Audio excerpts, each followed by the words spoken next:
For over 30 years, one man told millions of people that God's blessing had a price tag, and that price tag was 10% of your paycheck. He built a 30,000-member megachurch. He flew a private jet that cost more than most people's houses. He preached that your bank account was a spiritual barometer, that if you were struggling financially, it wasn't bad luck, it wasn't the economy. It was you. You weren't sowing enough, you weren't believing enough, you weren't giving enough. And then, one Sunday morning, in front of his own congregation, he stood up and said, "I was wrong." Not wrong in some small technical way. He told thousands of people to go home, find every book he'd ever written, every CD, every DVD he'd ever sold them on the subject of tithing, and throw it away. This is the story of Creflo Dollar, and how one of the most famous prosperity preachers in American history walked back the very doctrine that made him famous. Stick around, because by the end of this video, you'll understand not just what changed, but why it matters for anyone who has ever sat in a pew and wondered if their faith was being used against their wallet. To understand how big this shift really is, you have to understand what Creflo Dollar built in the first place. Creflo Augustus Dollar Jr. started small. In 1986, he held his very first service in the cafeteria of an elementary school in College Park, Georgia. 8 people showed up. 8. That's smaller than most Bible study groups. But Dollar had something a lot of preachers didn't have. A message that felt like permission. At a time when a lot of church culture leaned toward guilt, self-denial, and this world is not your home, Dollar offered something radically different. He told people God wanted them to be rich. He told them poverty was a curse, not a virtue. He told them Jesus didn't die just to save your soul, he died so you could drive a nicer car. That message spread like wildfire. Within a few decades, that little school cafeteria congregation had become World Changers Church International Duxie, a megachurch with a sanctuary nicknamed the World Dome, seating over 8,500 people. A sister campus opened in New York, drawing thousands more. His television broadcast, Changing Your World, reached into homes across more than 100 countries. This wasn't a regional pastor with a following. This was one of the architects of an entire theological movement. The prosperity gospel, sometimes called word of faith theology, that reshaped American Christianity for a generation. The core idea was simple, and that simplicity was exactly why it worked. If you gave, specifically, if you tithed 10% of your income to the church, God was contractually, almost mathematically, obligated to bless you back. Not eventually, not spiritually. Financially, physically, tangibly, Dollar and preachers like him pointed to Malachi chapter 3, an Old Testament passage warning Israel not to rob God by withholding their tithe, and they built an entire economic theology on top of it. Give 10% or live under a curse. Give 10% and watch the windows of heaven open. And here's the thing. It wasn't just a theory for Dollar. He was the proof. He'd point to his own lifestyle as evidence the system worked. The mansions, the luxury cars. And most famously, in 2015, an ask that went semi-viral for all the wrong reasons, Dollar's ministry solicited donations from congregants to help purchase a Gulfstream G650 private jet, a plane with a price tag north of $60 million. The justification given was that the ministry needed to travel safely and efficiently to spread the gospel around the world. Critics called it something else entirely, proof that prosperity theology wasn't lifting up the congregation so much as it was lifting the pastor. For years, that criticism just bounced off. Dollar had heard it all before, the accusations of building a financial empire on the backs of working-class believers desperate for a breakthrough. He kept preaching the same message. Give, and it will be given unto you. Sow your seed. Your harvest is coming. It's worth understanding why that message landed so hard with so many people, because it wasn't just marketing, it tapped into something real. A lot of Dollar's early congregation came from communities that had historically been told, in one way or another, to be satisfied with less, to wait for their reward in heaven, to treat ambition or wealth or comfort as somehow spiritually suspect. Dollar flipped that script entirely. He told people struggling paycheck to paycheck that God was not indifferent to their financial pain, that God actually wanted to see them thrive, own homes, run businesses, leave something behind for their kids. For a lot of people sitting in those pews, that wasn't a scam. It was the first time a pastor had ever told them they were allowed to want more. That's part of what makes this story complicated rather than a simple morality tale. The prosperity gospel, whatever its flaws, offered genuine hope and dignity to people who had rarely heard either from a pulpit. Dollar wasn't operating in a vacuum.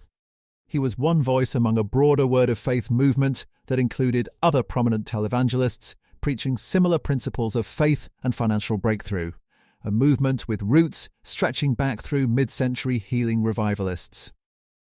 What set Dollar apart was scale, media reach, and a teaching style that was unusually structured and systematic, almost like a curriculum, built sermon by sermon, book by book, into a comprehensive worldview. So when word started spreading in the summer of 2022 that Creflo Dollar had stood in his own pulpit and renounced tithing, not softened it, not nuanced it, renounced it, a lot of people did not believe it. It sounded like a headline designed to get clicks. Surely the prosperity preacher wasn't about to unteach the one doctrine that built his empire. But he did, and what he said next may be even more surprising than the reversal itself. On June 26, 2022, Creflo Dollar walked out to preach a sermon he titled The Great Misunderstanding. If you've never heard a prosperity preacher publicly eat crow, this sermon is worth understanding in detail. Because the language he used was not the language of a man softening his brand. It was the language of confession. He opened by telling his congregation plainly that he was still growing spiritually and that the teaching he had given them for years on the subject of tithing was not correct. He said it needed to be corrected, and he said it needed to be corrected now, not eventually. Not quietly through some future sermon series, but immediately in front of everyone. Then he went further. Dollar told his congregation that religion as an institution is sustained by two things above all else: fear and guilt. And he said that if there was one topic the church had weaponized more than any other to keep people trapped in fear and guilt, it was tithing. Think about what that statement actually is. This is a man who spent decades teaching that failing to tithe put you under a curse, and now he was standing in front of thousands of people calling that exact teaching a fear and guilt mechanism. He wasn't just updating a policy. He was naming the manipulation baked into his own prior theology out loud from the same stage where he taught it. The most viral moment of the sermon, the line that got clipped and shared across social media within hours, was this. He told his congregation to throw away every single book, every tape, every video he had ever sold them on the subject of tithing. Unless, he added, it lined up with what he was about to teach them going forward. Now, pause on that for a second, because there's a layer of nuance here that's important and honestly a little uncomfortable. Dollar didn't apologize for selling those materials. He didn't offer refunds. He told a reporter later that he wouldn't apologize for the journey, because, in his words, if it wasn't for going down that route, he wouldn't have ended up where he is now. Some critics, including watchdog groups that track televangelist finances, pointed out the obvious tension. If the old teaching was wrong enough to renounce publicly, shouldn't there be some accountability for the money it generated? Dollar's answer, essentially, was no. He framed it as part of his spiritual growth, not as a wrong that required restitution. We'll come back to that tension later in the video because it matters. But let's stay with the theology for a moment, because Dollar's actual argument, setting aside the money question, is worth understanding on its own terms. His central claim was this: tithing, the practice of giving 10%, is an Old Testament concept rooted in the Mosaic law given to ancient Israel. Christians, he argued, do not live under that law anymore.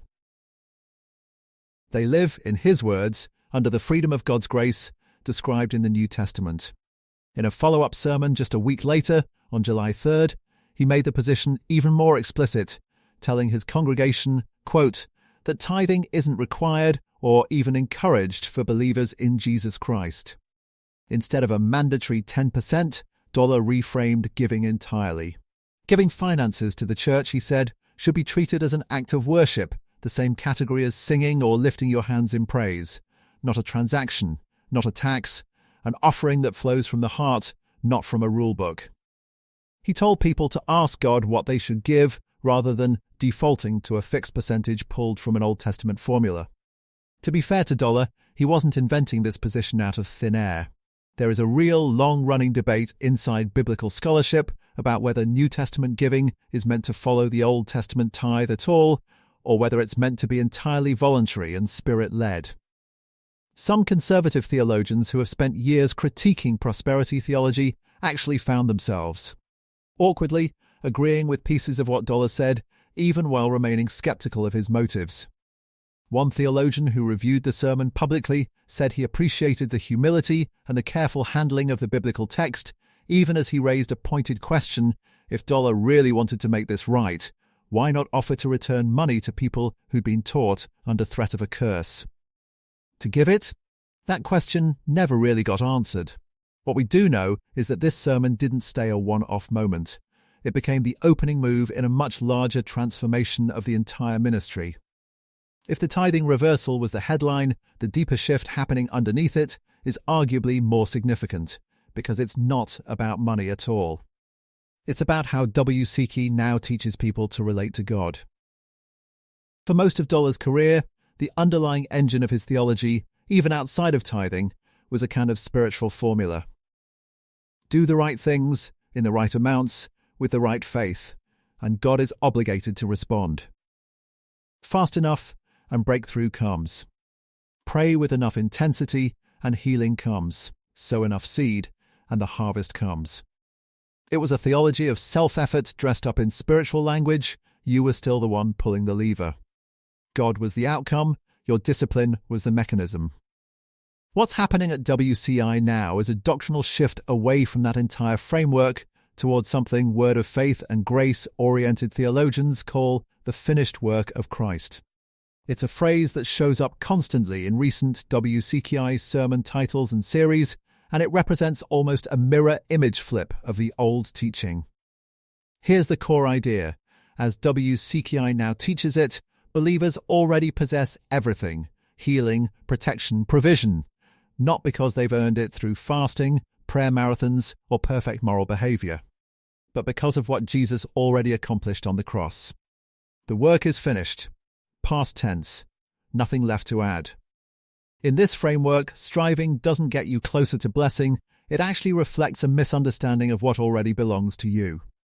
You can see this shift directly in the Church's more recent teaching series, where older WCK content leaned heavily on spiritual warfare imagery, battling the enemy, guarding against attacks, positioning yourself against demonic forces, working against your finances or your health. Recent sermons have leaned instead into identity and rest. Series titles like Self-Effort Verses, Redeemed Effort, and multi-part teachings on sin consciousness verses. Innocence consciousness reflect a church actively trying to retrain how its members think about their own standing before God. The argument essentially is that a person who is constantly aware of their own sin and shortcomings will behave differently, worse, than a person who has internalized that they are already forgiven and righteous. Behavior change, in this model, isn't forced through willpower or guilt. It's described as something that happens almost automatically once someone's sense of identity shifts. It's worth sitting with how different this is from where Dollar started. The old prosperity model put the burden of proof on the believer: prove your faith through your giving, prove your discipline through your fasting, prove your standing through your outward blessing. The new model, at least as WCKI now presents it, puts almost the entire burden on a completed, historical event, what Jesus did once, on the cross, that cannot be added to or subtracted from by anything a person does today. Dollar has framed this publicly not as an abandonment of his life's work, but as a maturing of it, moving from what he calls sin consciousness, a mindset preoccupied with failure and moral performance, toward righteousness consciousness or innocence consciousness, a mindset rooted in already being made right with God. In sermon after sermon in recent years, the emphasis has moved from do this and God will respond to this is already true, so respond accordingly. And critically, the tone has shifted too.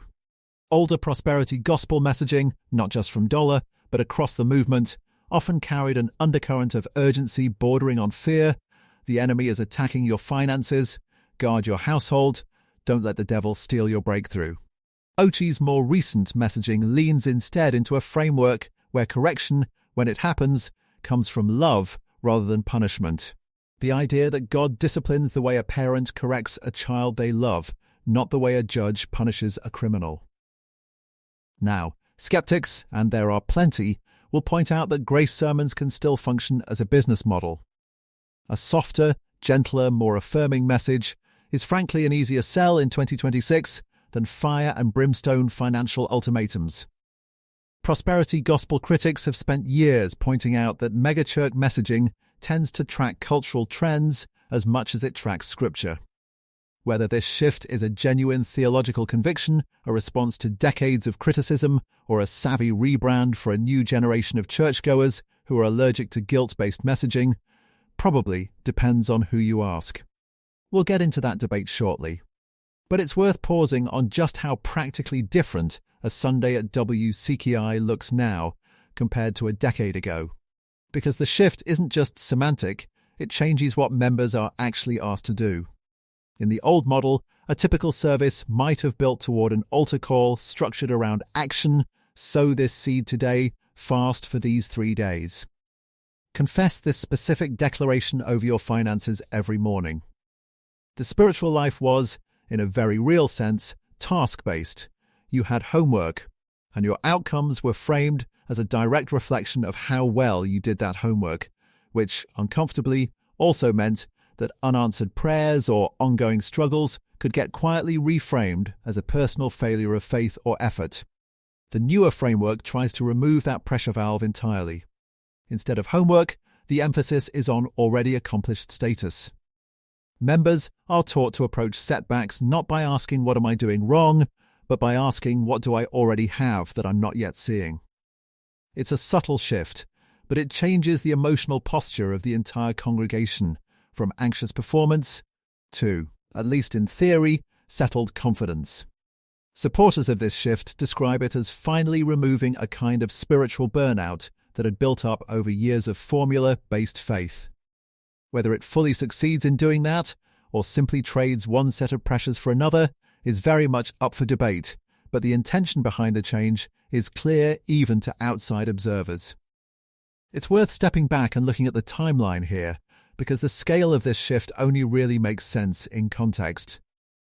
Creflo Dollar planted his church in 1986 in that elementary school cafeteria with 8 people. That means, as of 2026, World Changers Church International is approaching roughly 4 decades of ministry.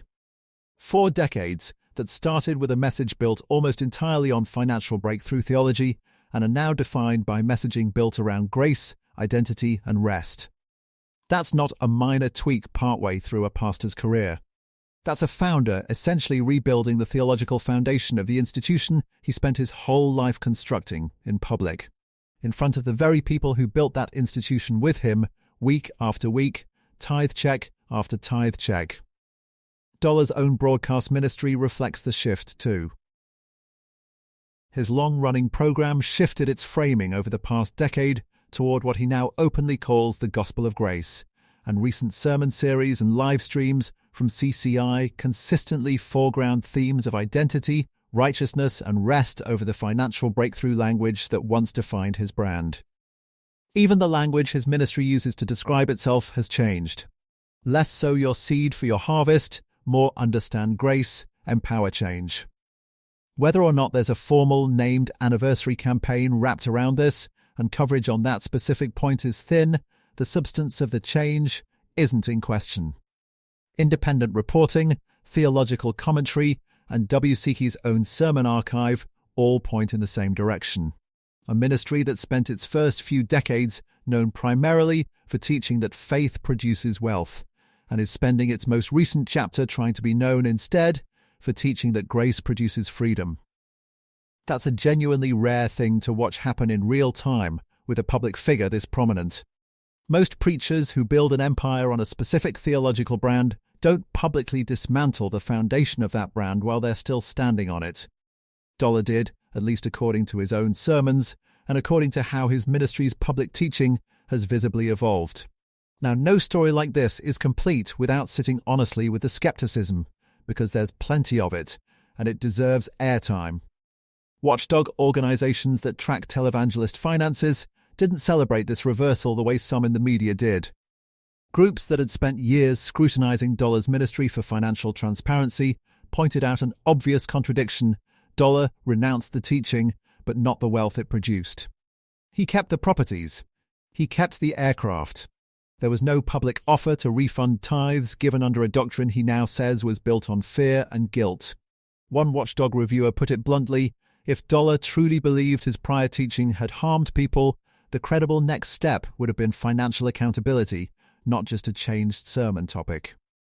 There's also a fair question about timing and motive. Prosperity gospel messaging as a broader movement has faced sustained cultural and academic criticism for years. Accused of exploiting economically vulnerable congregations, distorting biblical texts, and functioning more like a wealth transfer scheme than a theology. Some observers see Dollar's pivot as a genuine, hard-won theological correction. Others see it as a rebrand, swapping an increasingly unpopular, heavily criticized doctrine for a softer one that's easier to defend publicly, while keeping the underlying business model, media platforms, conferences, book sales, church giving fully intact. And there's a theological critique too, coming from a different direction entirely. Some conservative and mainstream Christian commentators have pushed back on the new teaching almost as much as the old one. Their concern is that an over-corrected emphasis on already righteous, already forgiven, don't strive, can drift into a different kind of imbalance, one that downplays the New Testament's own calls to discipline, repentance, and active spiritual effort. In other words, some critics think Dollar swung from one extreme to another rather than landing on a fully balanced position. To be fair to Dollar, he has responded to the financial accountability critique before, essentially arguing that he doesn't view the past as something to apologize for, but as a necessary part of the journey that brought him, and by extension, his ministry, to where they are now.